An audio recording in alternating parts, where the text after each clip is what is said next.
ati wanasema Rigathi Gachagua aende aandike statements na DCI.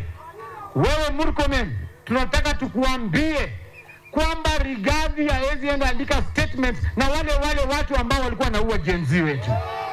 The only place Rigathi Gachagua can do a statement, it is in the Senate kule USA ama ICC kwa koti kule, tukutane na nyinyi.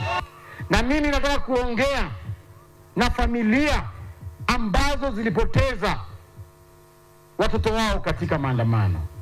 I want to ask them that the only person who can compensate you is God.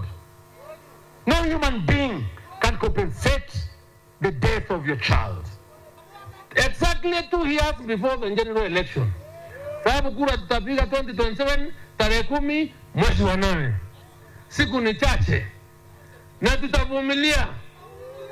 Hata tukiwa namna gani tutavumilia. We will not loosen the gun, but I'm sure we are moving forward, and the forward movement we are making is to make sure Kenya Kwisha na Kasongo wote kwenda nyumbani.